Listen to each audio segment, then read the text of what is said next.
Everybody, so welcome to Patricia Kenny's art show. I helped her put up the show this week, and it was such a nice experience to work with Patricia. First of all, she's such a nice and sweet and soft person. I think most of you know her, so this is not new to you. And I asked her at some point, "You're such a soft, sweet person, and this is like, wow!" And it surprises me. And I think I'm starting to understand, and it is so interesting. So for those of you who do not know about her process, her work, she will give you a little explanation. Maintenant en français, pour ceux qui ne la connaissent pas, parce que je pense qu'il y a plusieurs membres de sa famille qui sont ici, juste pour dire que ce fut vraiment une belle expérience de travailler avec Patricia, de la connaître un peu, de voir comment douce, gentille elle est, et j'étais surprise de voir le travail, mais maintenant que je connais un peu plus et que j'ai lu sa documentation, je comprends ses œuvres, ça les rend tellement intéressantes, le plus on connaît un artiste. Et puis, aussi, 2 jours plus tard, je rentre, alors l'installation était faite, on rentre dans la pièce, puis l'énergie est là, c'est vibrant. Alors Patricia, félicitations, son exposition est excellente. Alors, si tu veux dire quelques mots. Merci. Hello, everyone. So, Elaine de Kooning, an abstract expressionist, famously said, "A painting to me is primarily a verb, not a noun, an event first, and only secondarily an image." I imagine that many of you in this room have had events that have altered your life, changed your outlook, or provided some clarity in a moment.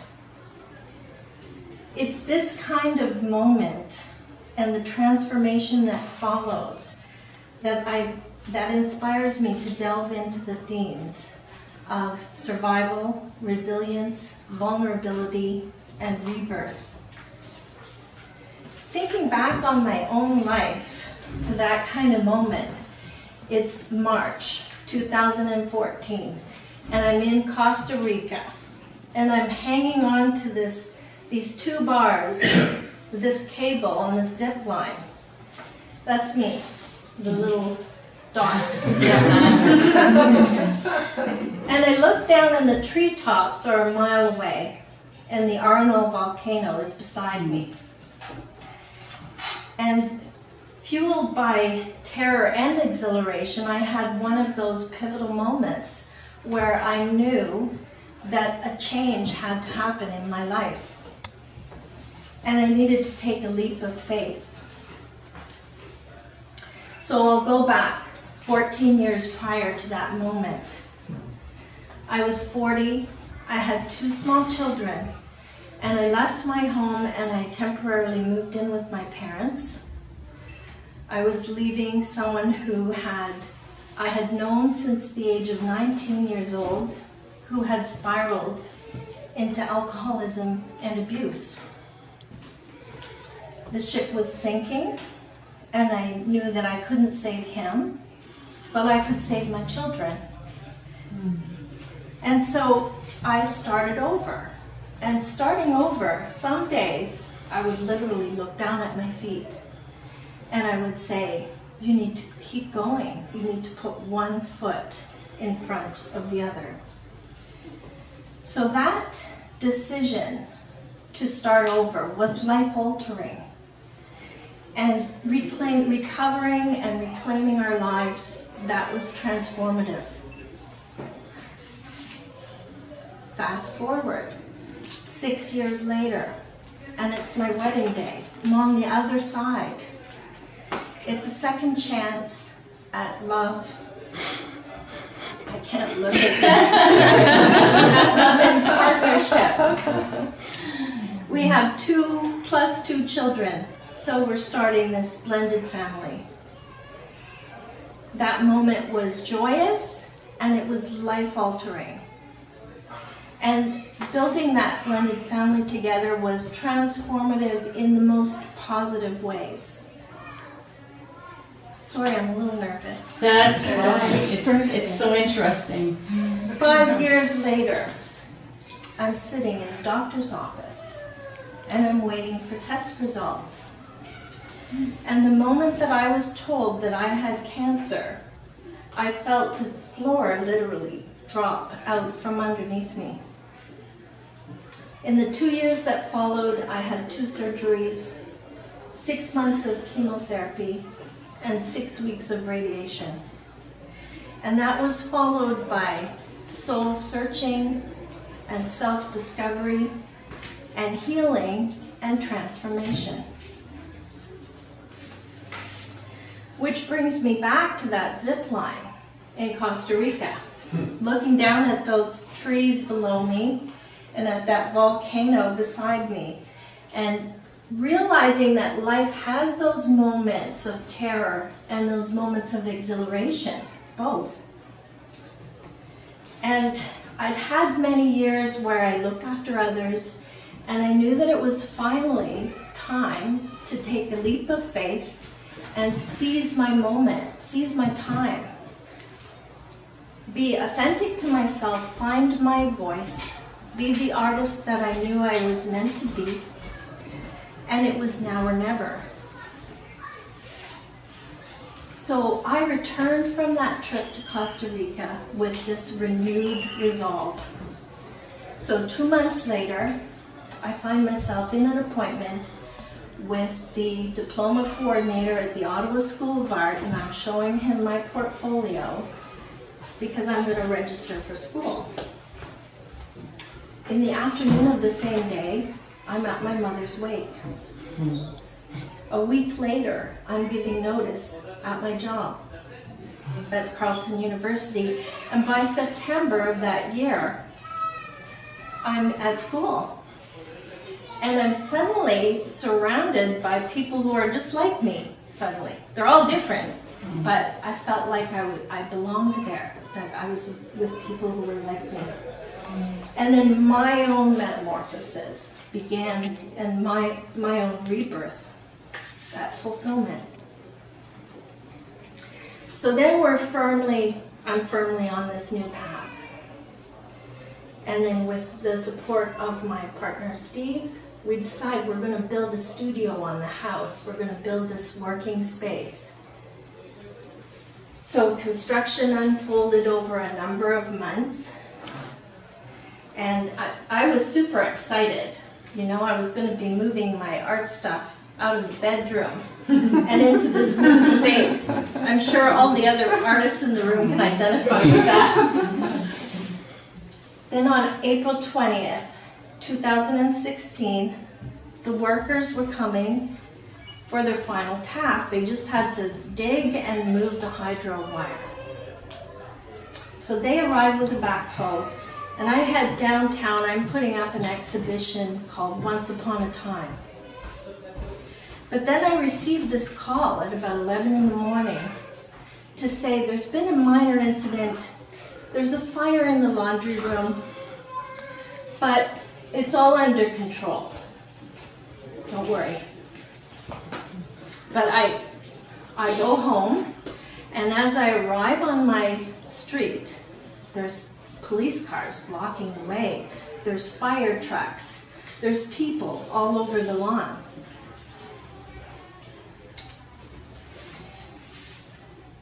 And so I point to my house and I say to the police officer, "Can you please let me through? That's my house." It was a completely surreal scene that unfolded that day. At one point, we had the Red Cross handing us blankets and saying, you know, giving us some toiletries, telling us, "We'll put you up in a hotel for a few days and you're going to be relocated." But the reality started sinking in that we had lost our pets, we had lost all of our belongings, and decades of artwork. So that was life-changing, life-changing.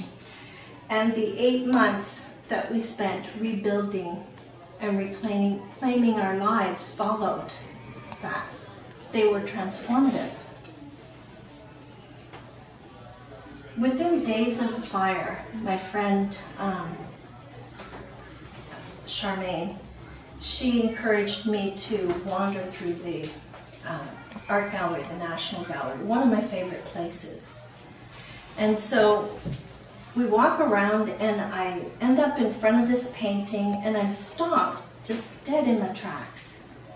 And this painting, I felt a connection to it, I felt empathy and recognition in it. So I told my friend, this feels exactly like when I was walking through the house, the ashen house that was charred, that was burned. And the painting was called Charred Beloved. And it was made 60 years ago by an abstract expressionist artist. And it was made after his studio burned and after he had cancer. So I was totally struck by this intermingling that happened, this connection that happened between myself, the viewer, and what the artist had layered within that work. So that encouraged me in those days after the fire. It encouraged me to continue making abstract, authentic work, to be narrative, to tell my story, and to draw inspiration from my own experiences as raw material in the work. And to continue exploring at the same time those themes of vulnerability, resilience, survival, and rebirth. Sadly, Arshil Gorky, he very tragically succumbed to his own darkness. But I hope that my story is one of overcoming obstacles with optimism and with positive outcome for the future, hope for the future. One of light after darkness.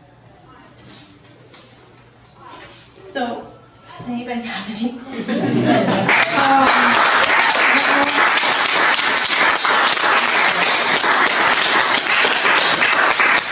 I'm happy to answer any questions you have. Or if you want to look around for a while, I'm available for any. Yes. What was the first piece that you... So the first piece that I did after, first ones after the fire, I didn't actually bring because they were dark. They were. I showed them last year in April, May at AOE Arts Council, but they were quite apocalyptic, and I was actually burning the edges of photographs and putting them into paintings at that time. So materiality is really important in the work. And then really I continued to, sort of document the journey from those days, the dark times, into, having overcome and having the self-discovery happen. But I'm happy to show you. I have it on my website. So, the first one was called Rupture. Yeah. And what is your process? So do you, when you start a piece, do you have something in mind, or it just comes out as paint, emotions, and then you maybe understand what's happening? My process includes several things. So I do some research on those topics that I talk about. A lot of it is sort of delving into the different words associated with those things, thinking about them and making notes. The other thing is that I take pictures of surfaces, because I think in a lot of ways some of the imagery or the way I use texture is a little bit metaphorical. So I'll take photographs of surfaces or forms. Okay. The other thing is I do drawing regularly. I'll do drawings just with different kinds of materials with no objective in mind. And then when I start to paint, I have all of these things in my mind, plus my own experience. And I use a lot of layering and spontaneity, and often I'm looking for materials that will inspire me as well. Like sometimes I'll add different kinds of collage into the work. And yeah, I am inspired by materials, so I, you know, whether it's a different kind of medium and putting it in there, or It's a random cardboard all over. my son. One time when I was moving, and my niece Rachel was helping me move, and so she was sweeping up the floor, and I said, no, don't throw that out. Those things out. Just put them in this box. So she had to collect all the bins and put them in the box. Yes. What was the name of the artist you opened? Arshil Gorky, an American abstract expressionist who was Armenian. His early, I think he was born in Armenia and then came over to the United States. And I didn't know his story until I saw his work, which is often what happens for me. Is that I'm going through a gallery and I see something that inspires me, then I'll go and look it up. You know. Yes. Patricia and I, or Patsy, as I knew her, we knew each other when we were little kids. We moved to these doors down in Belleville, and we were very creative together. And I was telling my mom that I was coming to your art show, and she said, "Oh, Patsy, say hi to her for me." She says, "Does she still draw little things?" Remember she used to draw little. I said, "No, she's drawing things." Go big or go home. There's some little ones. Yeah. Do you remember that? Yes, we do. Yes. That's great. Oh, another question? Is there any pieces that you have displayed here that are particularly emotional for you, and is there a story behind any of the pieces that you have here today? That's a good question. Yeah, I would say that, for example, the one behind Jeanette here, overcoming obstacles. You know, I feel that one strongly, but I think actually most of them when I'm doing it, it's like experience is being channeled, and I'm letting, through like a spontaneity method, I'm allowing things to surface. So they used to do that in surrealism, in the works, surrealistic works. That was automatism. Yeah, and so from that process, I just take that and I do that myself. I let things emerge. Positive and negative? Positive and negative, yeah. You can sort of see it in your painting because there's always a circle. So Yes. within the circle, there's always a void. So there are a lot in your painting. Yeah, so there can be more than one. Yeah. But thing. it seems to all come from one center. Yeah, that's interesting. Yeah, I noticed there's a lot of circles. Yeah. That, Yeah, so it's like, you know, that movement of yes. coming out of a spiral The gestural. of emerging. Emerging, yes. It's funny, I went to Ireland just a little while back, last month I think it was, and I took all these photographs, and most of them were circles. I couldn't even put them up, you know, here's where I went, Ireland, all I had were these surfaces and circles, you know, I had over 80 circles. Yeah. So you know how to make it. Yes. One of my teachers at Ottawa School of Art said that Carla Whiteside. Yeah. Her? I had one there too.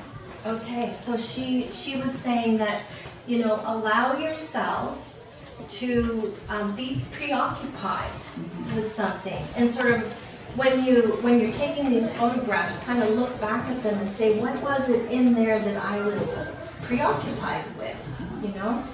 And take a look at it. So, and they do, when you're taking photographs or doing drawings or doing paintings, the same kinds of concerns or preoccupations will come up in all of them.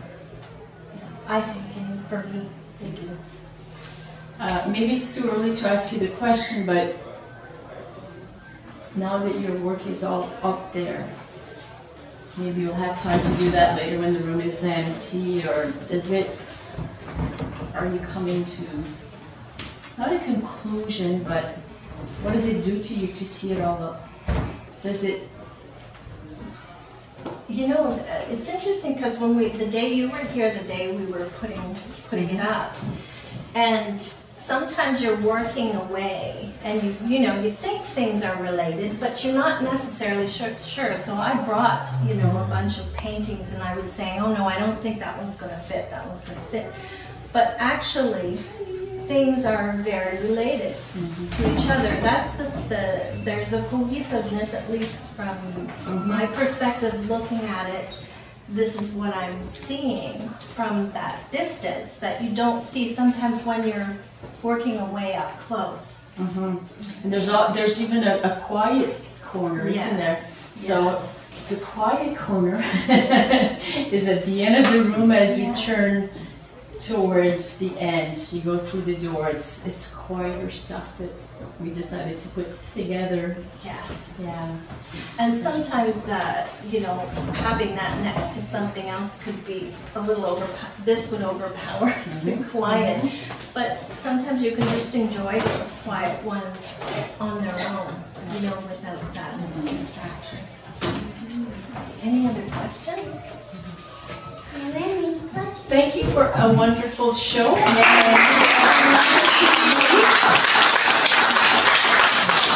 Tell your friends, invitez vos amis, invitez tout le monde. Merci beaucoup. Thank you so much for this